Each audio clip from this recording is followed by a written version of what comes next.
ये है इंडिया नोमी पर हमला कर दिया। ये बहुत बड़ी खबर। जी हाँ, ये कल रात की बात है और ईरान ने जो है सर्जिकल स्ट्राइक की है और जैशुल अदल, जी हाँ, ये एक मिलिटेंट ग्रुप है बलूचिस्तान का, वहां पर अटैक किया गया है। हमले की मुजम्मत तर्जुमान तस्रीर खाचा ने कहा है कि ईरान ने बिला इश्तियाल फ़ज़ाई हदूद की खिलाफ वर्जी और पाकिस्तानी इलाके में हमला किया। हमले में 2 मासूम बच्चे जाँ बहक और 3 बच्चियां जख्मी हुई। मुझे बहुत अफसोस हुआ कि एक गैर मुल्क ने, एक फॉरेन मुल्क ने पाकिस्तान के ऊपर हमला किया। और मैं आपको ये बता दूं नाज़रीन कि हमला मिसाइल अटैक से किया गया है, ड्रोन का इस्तेमाल किया गया है, मिसाइलों से हमला किया गया है और ये खतरनाक है। ये बहुत ही संजीदा बात है और ये बहुत ही तकलीफदेह बात है। 12 घंटे से ज्यादा हो गया है कि ईरान के जो रेवोल्यूशनरी गार्ड्स हैं उन्होंने क्लेम किया है कि उन्होंने पाकिस्तान की सरजमीन पर स्ट्राइक्स किए हैं। जो ईरान ने मिसाइल मारे हैं और बल्कि वो मिसाइल मारे नहीं हैं, वहां के मीडिया ने उनको टेलीकास्ट किया है और उसकी टाइमिंग बताई है कि हमने कहां मारे हैं। पाकिस्तान चाहते ना चाहते कहीं ना कहीं इस जंग में झोंक दिया जाएगा, लेकिन ये मेरे शायद फरिश्तों को भी इल्म ना हो कि पाकिस्तान पर ईरान हमला करेगा। ये भी एक डर या खदशा जाहिर किया जा रहा है कि हो सकता है कि इंडियन फॉरेन मिनिस्टर के विजिट के बाद ही ईरान ने इस तरह की कोई डिसीजन ली हो। ये क्वेटा के पास और पंजगूर के पास ये अटैक्स हुए हैं। 400 किलोमीटर पाकिस्तानी टेरिटरी के अंदर डीपेस्ट अटैक्स हैं अभी तक तारीख में कि ये ईरान के अटैक्स। ये खबर उसने ब्रेक की है। Iran says it has launched attacks on what it calls militant bases in Pakistan. Pakistan के अंदर जितनी भी मिलिटेंट बेसेस हैं उन पे अटैक किया है, मिसाइलों से अटैक किया है। क्यों किया है ये भी आपको बताता हूं। ईरान को अक्सर ये शिकायत रही है पाकिस्तान से कि पाकिस्तान का जो बलूचिस्तान का एरिया है नाजरीन, वहां से मिलिटेंट अटैक्स, दहशतगर्दी के अटैक्स ईरान के सिस्तान के इलाके में होते हैं और फिर दीगर इलाके जो बड़े इलाके हैं तेहरान वगैरह, वहां पर अटैक होते हैं। दोस्तों इस वक्त इस आदमी की जो जॉन गैम्बल ने जो ये अपडेट दी है उसके मुताबिक मंगल के रोज यानी अब से चंद घंटे पहले, 1 घंटा पहले की खबर है जब आप ये सुन रहे हैं, पाकिस्तान पे अटैक किया है ईरान ने और ये पहली दफा हुआ है कि मिसाइलों से हमला किया है। जैश अल अदल क्या है दोस्तों? याद रहे पाकिस्तान के ऊपर इससे पहले ये ईरान अक्सर इल्जाम लगाता रहा है कि पाकिस्तान खुद तो ऐसी किसी कार्रवाई में मुलव्विस नहीं है, लेकिन वो दहशतगर्द गिरोह जो पाकिस्तान का इलाका इस्तेमाल करते हुए, खास तौर पे पाकिस्तान बलूचिस्तान का इलाका इस्तेमाल करते हुए ईरान में दहशतगर्दी की कार्रवाइयां करते हैं, पाकिस्तान उनको नहीं रोक रहा। हालांकि ऐसा नहीं है, पाकिस्तान ने मुताद्दिद बार कार्रवाइयां की हैं। पाकिस्तान तो खुद दहशतगर्दी की लपेट में है पिछली 2 दहाइयों से। पाकिस्तान ने मुताद्दिद बार ऐसी कार्रवाइयां की हैं जिसमें उन्होंने ईरान को बंदे पकड़ के दिए। इसके बरक्स अगर देखा जाए, मैं छोटी सी एक बात करूं फिर आपको मज़ीद डिटेल बताऊंगा, आपने मेरे साथ रहना है। इसके बरक्स शायद हम ये भूल जाएं या बल्कि भूलना नहीं चाहिए, कुलभूषण यादव जो पकड़ा गया था वो ईरान से बलूचिस्तान के अंदर दाखिल होते हुए हमारी फोर्सेस ने पकड़ा था।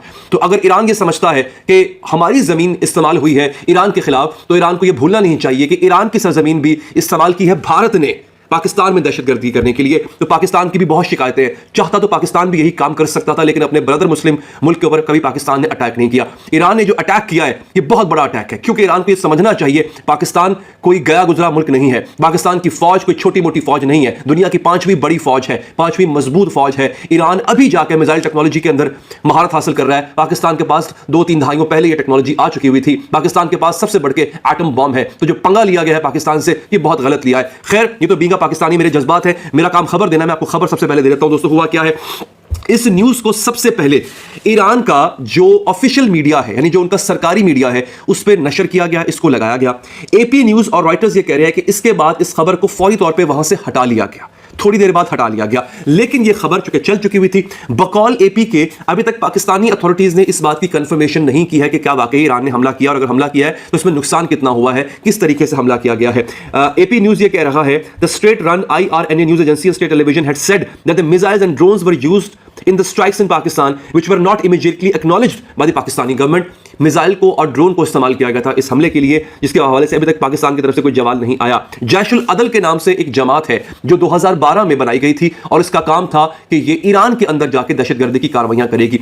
कहा यह जाता है कि जैशुल अदल, ईरान का ये इल्जाम है हम पे, पाकिस्तान पे, कि जैशुल अदल जो है वो पाकिस्तान से ऑपरेट कर रही थी और उनका इल्जाम यह है कि ईरान के ऊपर जो हमले होते हैं वो एक और ब्रदर मुस्लिम मुल्क है हमारा, वो उसकी ईमा पे किए जाते हैं, क्योंकि ईरान का उस मुस्लिम मुल्क के साथ, मुझे नाम लेने की जरूरत नहीं है, आपको पता ही होगा, एक कॉन्फ्लिक्ट चला आ रहा है, दहाइयों से चला आ रहा है। ठीक हो गया, पाकिस्तान पे ये इल्जाम है कि पाकिस्तान अगर इन हमलों को फैसिलिटेट नहीं करता, सहूलतकारी नहीं करता, तो पाकिस्तान रोकता भी नहीं है इन हमलों को। डॉक्टर जयशंकर साहब का ईरान जाना बड़ा बामानी है।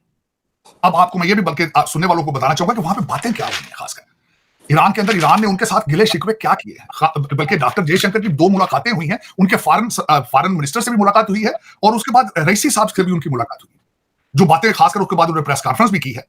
जयशंकर साहब ने अपना, बल्कि अभी तक वो चीजें डिस्क्लोज नहीं की गई, लेकिन वहां पे जो MKV जिसके ऊपर अटैक हुआ था शिप के ऊपर, उसकी सुना है उन्होंने अपनी इन्वेस्टिगेशन की है, उसके ऊपर रिजर्वेशन का इजहार किया जयशंकर साहब ने जाके कि वो जो हमारा जो MKV शिप था जिसके ऊपर मिसाइल मारा था, वो उन्होंने ईरान को ब्लेम तो नहीं किया, लेकिन उन्होंने उन चीजों का इजहार किया है वहां पे, और खासकर दहशतगर्दी के हवाले से और हूतीज के हवाले से उन्होंने अपना उस पर भी इजहार किया है कि हमारा जो है हमारा ट्रेड और ऑयल वहां से आता है, उस पर कंसर्न है वो।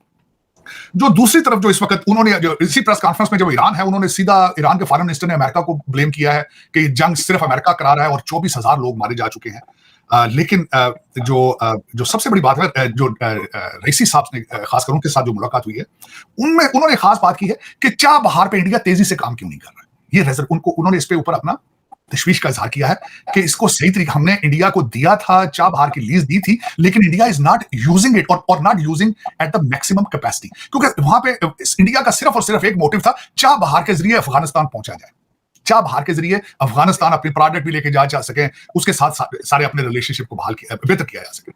लेकिन इंडिया ने उसके ऊपर अभी तक कोई सिग्निफिकेंट उसके ऊपर नहीं लगाई, जो चीज है डेवलपमेंट सही नहीं की, उनको रिजर्वेशन है ईरानियों को इसके ऊपर। और मैं समझता हूं कि इस वक्त ईरान, मैं समझता हूं डॉक्टर जयशंकर साहब का जाना, it was a very good step, very positive. Reason ये है कि Iran is playing a main role right now in Israel Gaza war. उसके